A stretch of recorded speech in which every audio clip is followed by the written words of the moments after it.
You are off your joy. Take one of mine. Oh my lord. He's a downer. Call security. We've got a downer.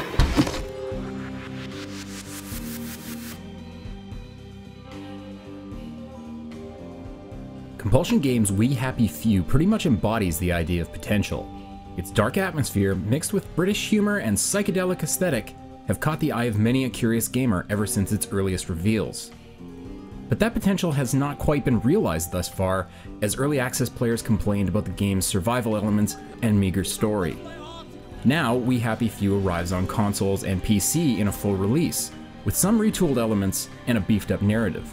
Is it enough to bring us joy, or will it still be a downer?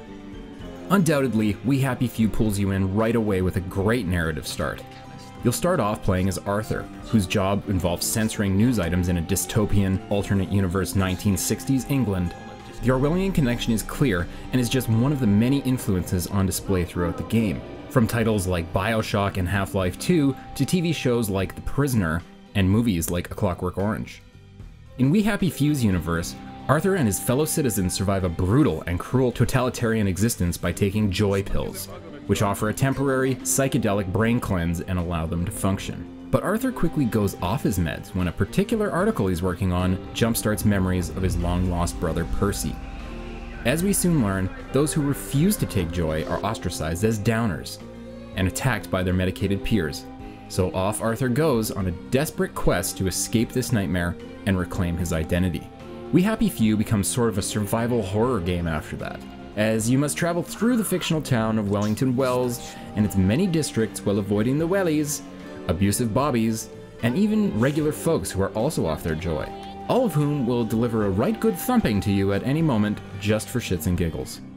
Aside from the smart narrative setup, there is lots to like about We Happy Few, a truly unique combination of humorous, lighthearted characters and visuals with twisted and nightmarish overtones make for a gaming experience that's undoubtedly original and unforgettable. Wellington Wells abounds with kooky characters, each ready with an odd quip and an unsettling happy face mask as they simultaneously spread happy thoughts while threatening to call you out at the drop of a hat. Popping a regular regimen of joy pills keeps you somewhat safe, but you'll always be nervous about lingering too long around anyone, lest they suddenly unmask you as a downer. It's a vast and fascinating game world that I would have loved to settle down and explore more. As a survival game, We Happy Few is very demanding on players, and just staying alive can become a bit exhausting. You have a wide range of unrelenting worries that include combat injury, hunger, thirst, exhaustion, and poisoning from contaminated food. Even something as simple as running too much. You find necessary items by searching trash bins, drawers, and other places, and crafting recipes are slowly unlocked, allowing you to make tools, clothing, and healing items, all of which you'll need a lot. I found that the constant focus on all the survival factors suppressed my desire to discover the clever and cheeky content that We Happy Few has to offer.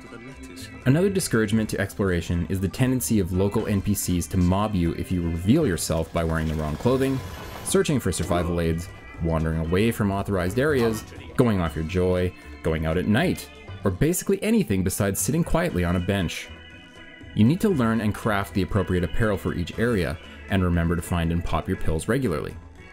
Joy is also in limited supply, so there are times when you'll run out, bringing on not only the wrath of the locals, but additional punishment in withdrawal symptoms.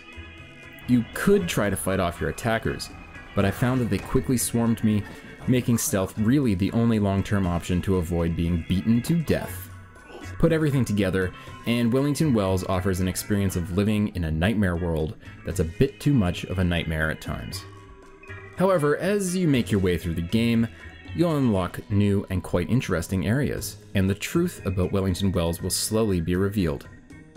Two other playable characters, Sally Boyle and Ollie Starkey, come into the picture, each offering a new point of view and layer to the tale. Much like Winston Smith from 1984, they are each and every person, a stand-in for the player and out of sync with the mad, mad world they inhabit.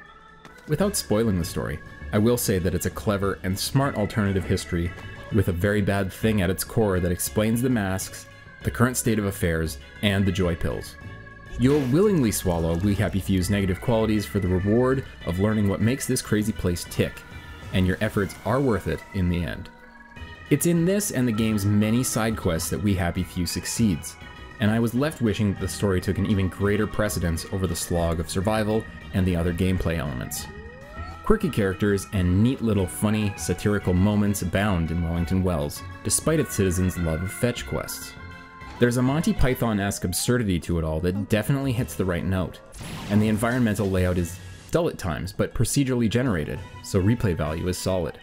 It's hard to criticize a game that offers so much originality, humor, and satirical atmosphere. We Happy Few, unfortunately, lets its narrative and characters get bogged down in a desperate and at times tedious struggle to avoid the game's brutal environment. Venturing down its psychedelic rabbit hole will yield rewarding narrative answers, but the other gameplay elements will wear you down like a volley of billy clubs.